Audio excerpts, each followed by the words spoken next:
Good afternoon, everybody. Taking a little reprieve here from the MLB content that Terry and I have been putting out today. We're going to talk some NBA over at No House Advantage. No House Advantage prop-based DFS contest. If you are signing up at No House Advantage for the first time, use the promo code Awesemo. Get yourself a $25 bonus on your first deposit. And right here, we're going to help you walk through some of the best props that you could pick to build your player card over at NHA. And, usually for these playoff games or play-in games, there isn't that much to talk about because typically teams play their best guys. It's a playoff scenario. Not the case for today because we just found out, well, not just, but an hour or so ago, Paul George is not going to be playing today. He is now in the health and safety protocols. This news kind of came out of nowhere, Terry. How is that going to impact today's game?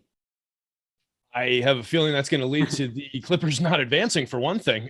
Taking their best player out of the equation here, that's a big, big hit for this team. So it's definitely going to lead to us liking some of these props that we might not have necessarily had our eyes on when the morning started, when we thought Paul George was going to play.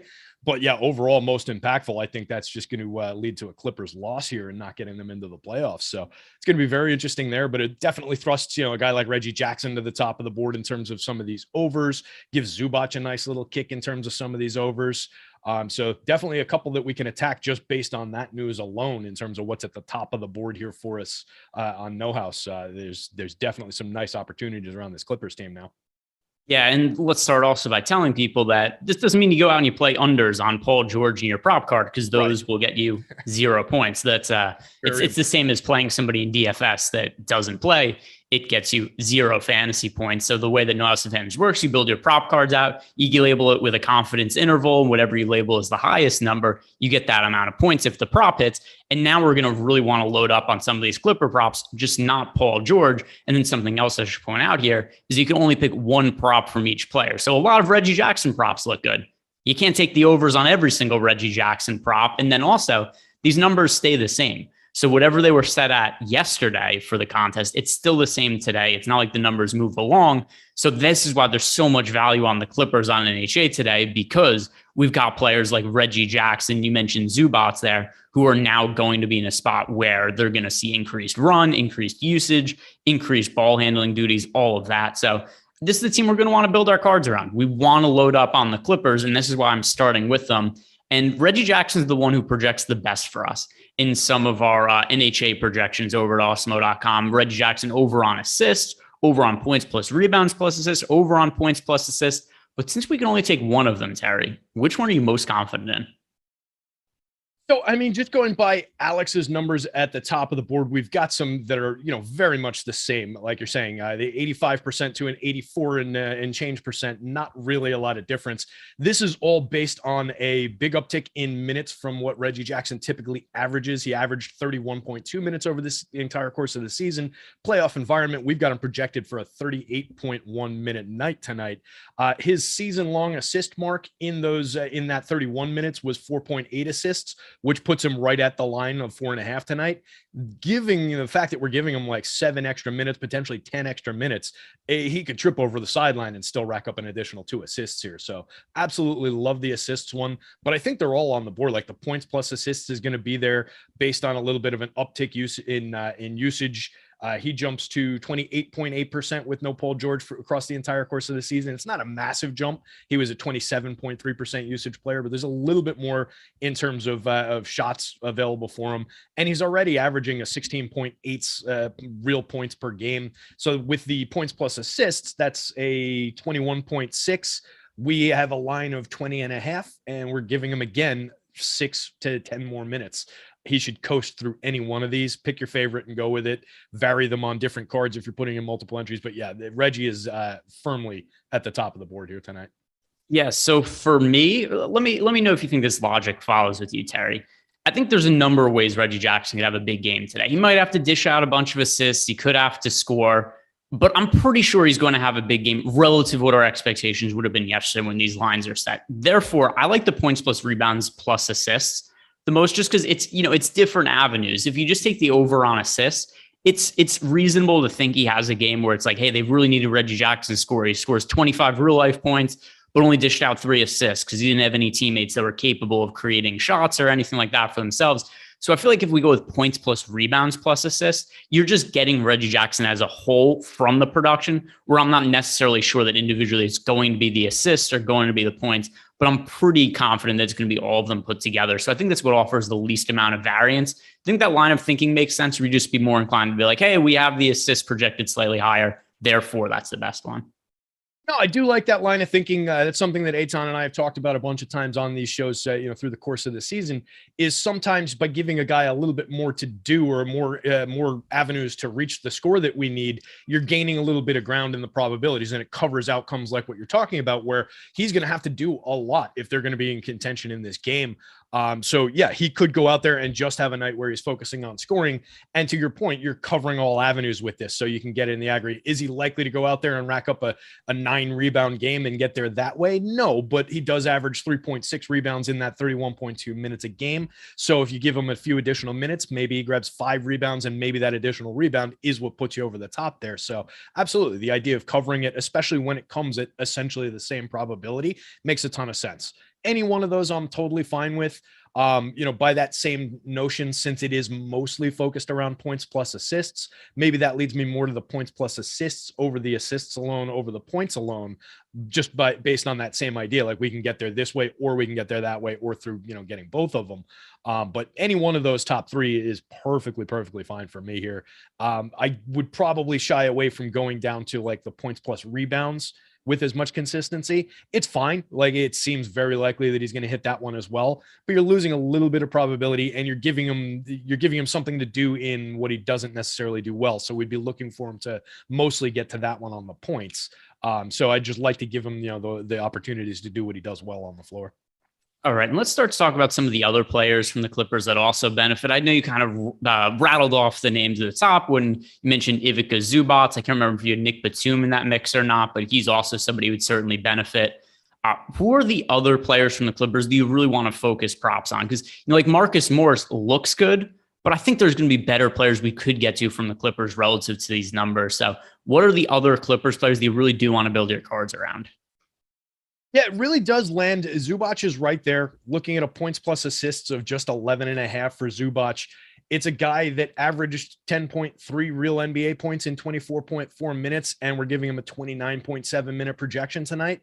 So he's there on the points alone, basically. When we add on the assists, yeah, it's a low assist average, 1.6 in his 24.4 minutes. But again, if we're giving him 30 minutes tonight, no reason to expect that he shouldn't be able to rack that up. We've got him projected for a 15.21. I actually like him to maybe go a little bit beyond that, just with, again, a guy who's just going to have to do more if this team's going to compete. So I could definitely see that one coming through for Zubac here. He goes to a 19.2% usage mark with no Paul George on the court. That's up from 16.8% usage on the season. So it's definitely on the table there for him in terms of a few additional shots.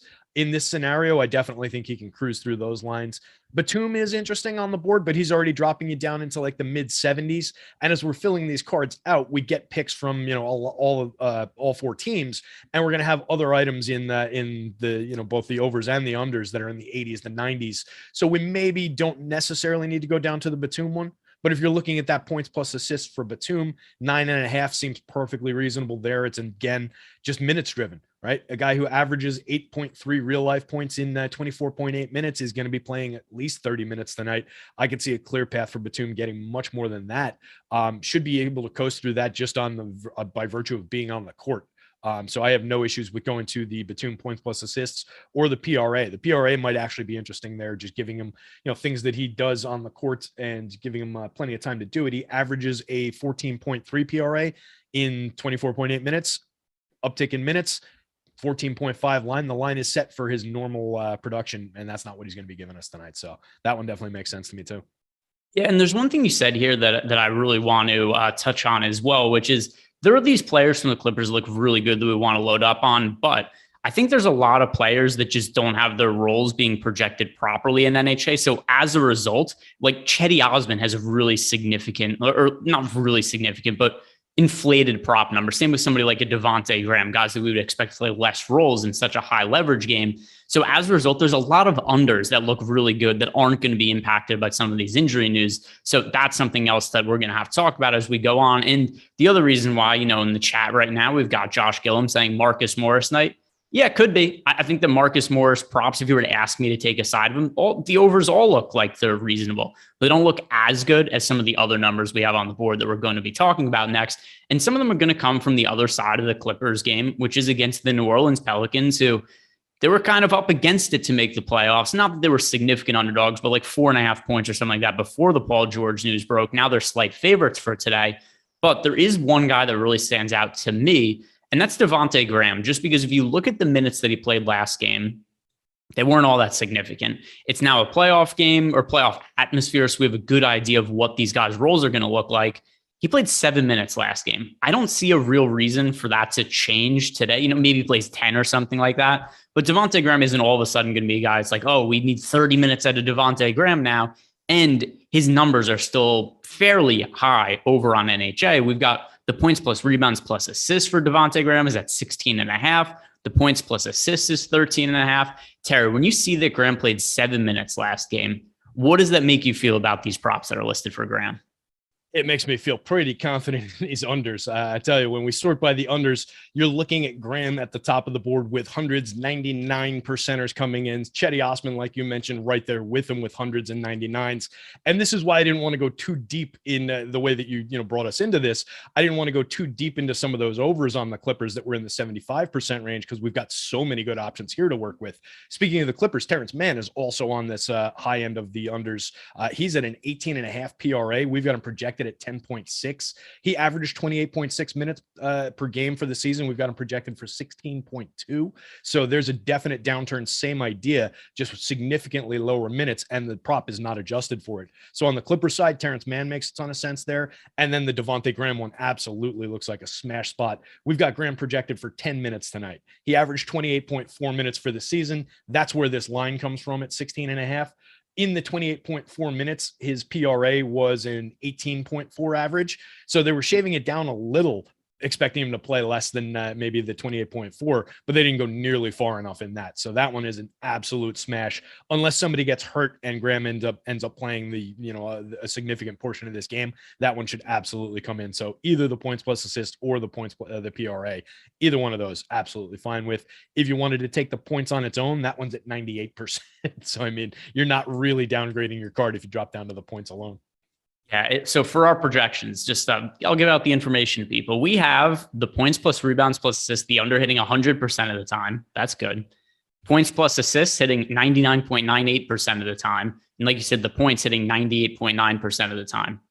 I feel pretty good that these are going to be some unders that are hit. Like, here's what has to happen for it to be the over. Somebody has to get hurt. Yeah. Right. Like something, or like CJ McCollum has to get COVID next, and then he's out of the game and Graham starts. Like short of that, these numbers are going to be on the under in all likelihood. It's inflated at most. I've Graham projected for less than 10 minutes. So I think that's something else to consider, is that I think that even with all these numbers, we might even be too bullish on Devontae Graham, in my opinion, because he played 7 minutes last game. I have him for 8 today. We have him for 10. So in that thought process, take unders on Devontae Graham, load up. Is there anything else from this team that really stands out, or any other talking points you have when it comes to the NHA props? Let me look around the board. I was just going to chime in with Graham with the minutes that he did see. Yeah. It was just like, it was, a little bit of a stint tucked into the back of the first quarter and a little bit of a stint tucked into the back of the third. Didn't play at all in the second or the fourth quarters that last time out. So yeah, I think that's a sharp call in terms of the minutes, and you might be right. You might see less than 10 again. Looking around the board here, let's see, let me sort by team here. Yeah, and while you're doing that, we once again, Josh in the chat had said that Alvarado closed last game. Maybe Graham is in the doghouse, or maybe he's just not very good, and Jose Alvarado is better. I think that's really what the case is here. Is Devontae Graham isn't a good defensive player. On offense, all he really provides is high volume shooting at low efficiency. Even when, to the point that IOD in our YouTube chat said that Graham hasn't been the same since Charlotte. I mean, he just had more usage available to him when he was with Charlotte. It's not like he was great. He just was able to take a lot of shots because the team wasn't any good. But now he's just on a team that's actually competing, and they just have guys that do the same thing as him, but much better. And Alvarado is an elite individual defender. Have you seen the meme with him stealing? Have you seen how he play out? Yeah, so he does all these weird things. He does all these weird things on inbound passes where he kind of tries to like hide in the backcourt, and then he runs behind people and tries to knock the ball away. And there's sometimes also will kind of hide out of bounds and then jump into play and knock balls away. So he gets steals in kind of weird, creative ways. But somebody had made this video where it's like he's camouflaged, he's invisible, and then he just appears and steals the ball. There's another one where somebody's dribbling underneath the basket and he falls from like underneath like he's hiding on top of the backboard, and he jumps down and steals the ball. The point being though is he's a very good defensive player in unusual ways, and he just brings more to the Pelicans than what Graham brings. So that's the real reason I think we're seeing Alvarado get those minutes over Graham. But what were the other points you want to bring up when it came to the Pelicans, if any? Just poking around the board here, we're already kind of dropping down into the high 70s. It's funny, we don't have anything in the 80s. We go hundreds and high 90s down immediately. It skips the 80s and goes to Brendan Ingram points plus assists at an 80%, 79.59% to come in under. I don't know that I want to chase that one, but maybe the Larry Nance ones, just based on, again, kind of a downturn in potential minutes. Looking at what we've got him projected, 15.2 versus a 22.6 minute average. If you need to dabble in the 70 percenters as you go through the probabilities on our site, I don't really mind that one. Nance didn't play a significant run last time, 14 minutes overall. Played a stint in each quarter, but not significant enough minutes that is really going to concern me here. So I don't think there's a chance that he's pushing out to that, the mid 20s in minutes. As long as he stays tempered around where we've got him projected, I think we're pretty likely to come in under on those. Yeah, and also because I mean we've got 2 games to talk about. We've got some time, and Josh is posting because he thinks that Graham is better than Alvarado. No, he isn't. I mean, Graham is a high volume shoot first player who shot 34% from 3 this year. It's not great. He hasn't played defense either. Whereas you look at Jose Alvarado, who's legitimately has a chance to be a future All NBA defensive player.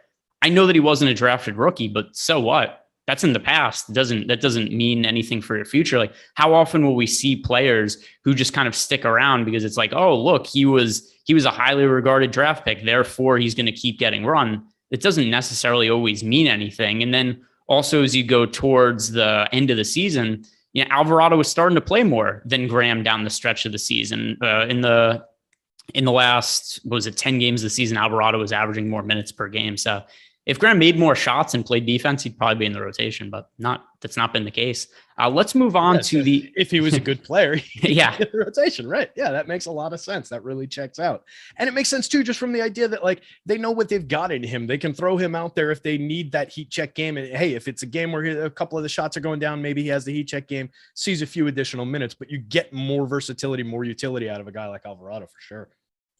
All right, let's move on to the second of 2 games on the slate that we have to talk about. But first, if you guys are not aware, the USFL starts this weekend, and we have projections up on the site. Got Matt Kajeski's been putting them together. He's also going to be doing some other content you guys should be checking out. We have the link below in the description box if you guys want to sign up for our USFL package. Just $14.95. You'll get access to all of our projections and everything else. See what the league's about. I assume that's going to be a massive advantage to have because who knows that much about USFL? I know I don't. Terry, I don't want to speak for you, but I assume you don't. Sure shit, no, Tyler doesn't know anything about the USFL. But Matt Kajeski, who's been in the lab, who knows these things. Yeah, Matt's got knowledge on everything. I remember doing like NFL Showdown live before locks with him, and he knows who every single player, he knows who every special teams is on every single team where somebody gets ruled out and he just knows like, oh, here's the 7th wide receiver on the team. He's going to play 3 snaps today. So Matt dives into these things. He knows the ins and outs of all of it. So I'm sure he's coming up with good projections for USFL, and you get access to that if you're going to be playing USFL DFS this weekend. Are you going to dive into that at all? I might dabble, it'll be sitting there. It'll be calling my name. And the fact that we've got projections, like you're saying, it's going to be such a leg up over the field. We're going to have the Fantasy Cruncher plans launched, knock on wood, in the next little bit here today. So yeah, we're going to have a nice little edge in that, at least early on. So yeah, I think I'll probably at least throw a couple darts in it. What the hell? Is it safe to say, Greg, that Matt Gajewski is the Rain Man of college football and its knowledge? Like, just you name it, he knows it. No, all football. Kind of terrifying. All football. All football, yeah, not just college football. True. That's true. College football, NFL, USFL, League, all of it. XFL. I don't think either of those are even around anymore. XFL, a couple kids are throwing the football around in the park. He knows what's going on. He's pricing them and figuring out where the best value is. Yeah, he's on top of all of it. In terms of Matt's football knowledge, pretty unmatched. He's doing drafts, bios for stuff. I don't know how he knows all these players. Like college people who really know college sports, it just really amazes me because there's like 700 teams to know. It's too much. It's too much for me. Too much. I've never in my life had space in my head for college sports. I enjoy them. I like watching them. I watch the big, the tournament and the big championship games and everything for football, the big bowl games. But to follow it actively has just never fit in my head. I didn't go to a big school. So like, I always felt like maybe if I had done that, I got accepted at like Clemson. So if I had gone to Clemson, maybe now I'd be a big, Clemson booster. But yeah, just never had the headspace for it. But always amazed by the guys that do. At this point for football, for me, I'm amazed by people who know the names of just regular defensive players on the field. Like I'm just so hyper focused on offense because of fantasy that even defensive players in the NFL go by the wayside for me. You know what I think should be the barometer of somebody if they really know football? Ask them for their opinion on a team's offensive line and like who the players are. If they know that information, they probably know their stuff, right? Yeah. Do you think that's a fair barometer? For sure. And you're focusing in on like one of the most important and under discussed thing. Like that's why my Giants have been so god awful for the past 5 years, half a decade or so, is because that offensive line, once those guys moved out, they never replaced them with a stout offensive line. And it's just, you can't do anything else.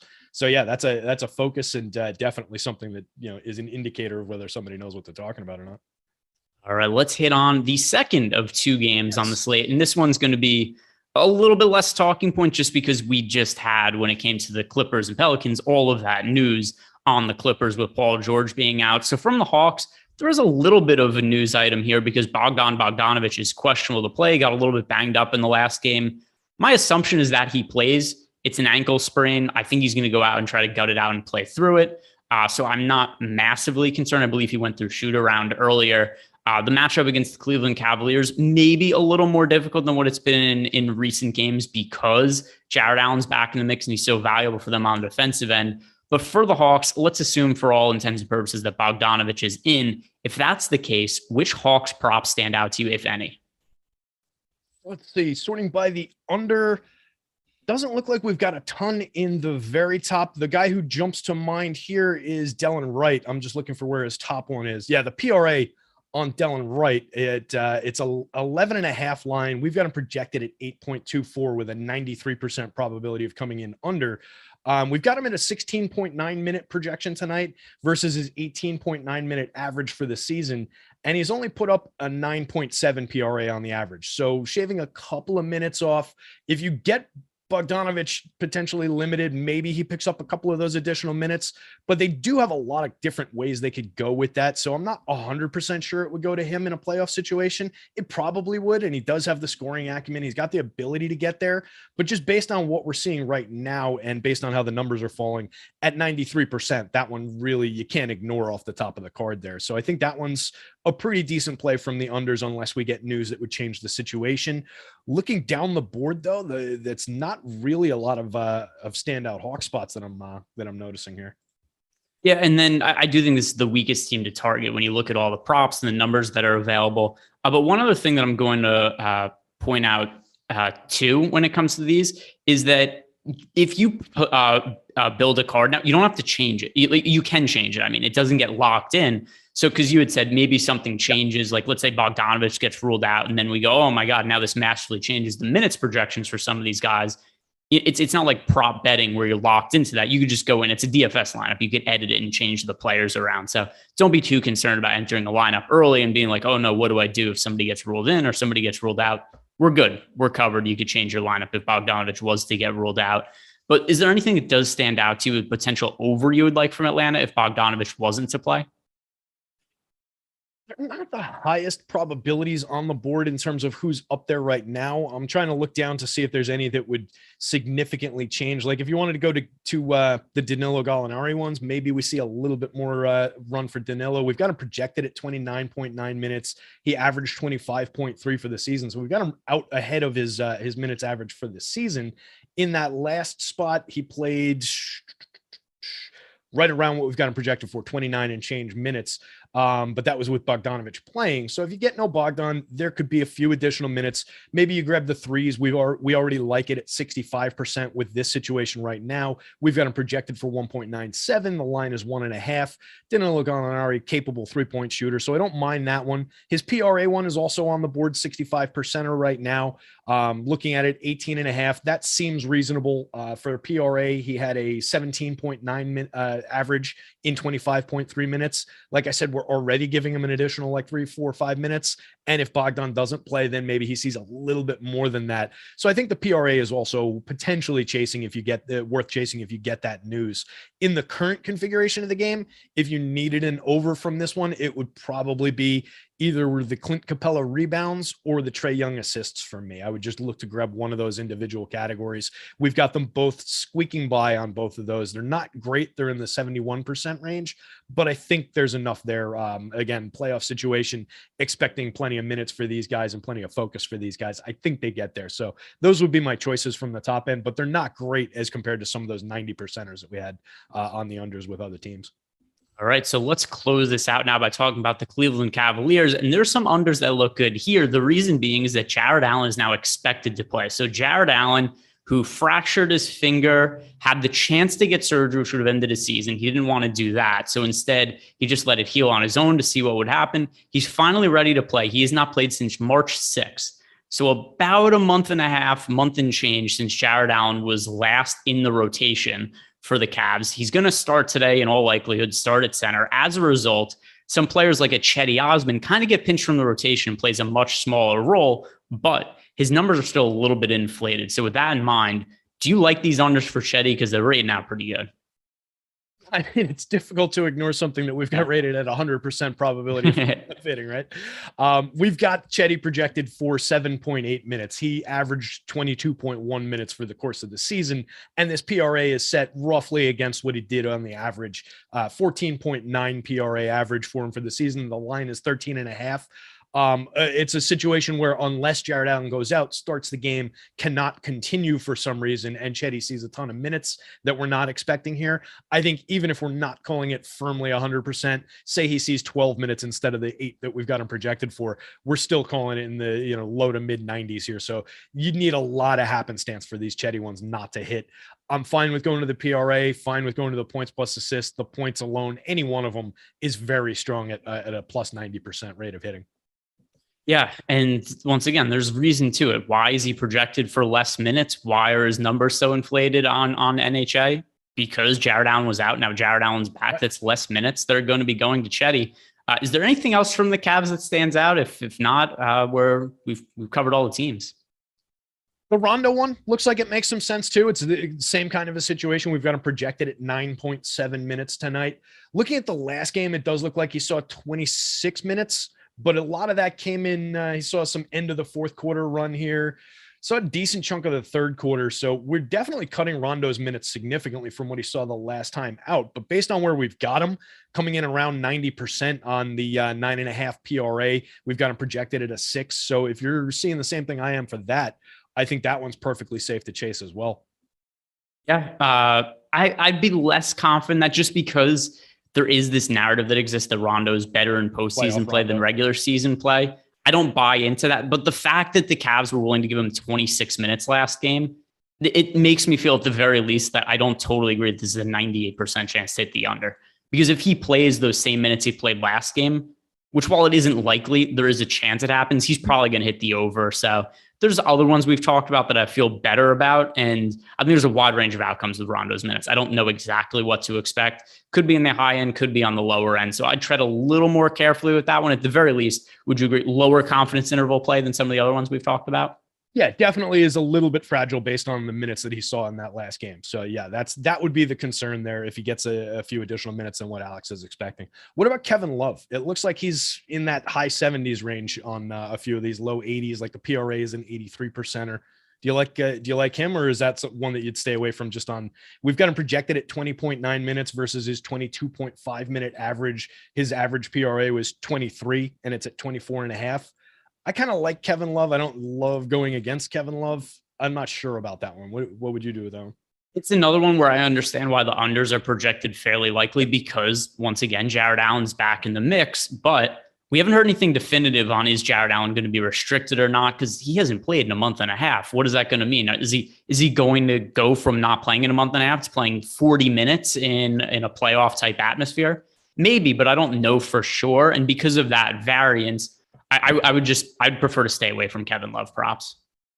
Yeah, I think that makes sense. I think it's a little bit fragile as well there. And like I said, I just think that, Kevin Love is a player who, if it's not like we're undercutting his minutes so significantly anyway, that it would really, ding his probability of getting here. I know it maths out right, but to me, that's not one that I really want to chase. I'm not overly enthusiastic about that one. Plus you get the Allen news. Allen was a finger injury, right? Yeah, it was fractured finger. So you would think that the conditioning's probably there and it's not going to be that big of a deal and he'll be out there. But I definitely think there's, reason for concern about the fragility of the Kevin Love minutes projection as well. All right, that is going to do it for us, guys. Like the video, subscribe to the YouTube channel. We've got other content coming up today. MLB Live Before Lock, NBA Deeper Dive, NBA Live Before Lock. Check out all of that and good luck tonight.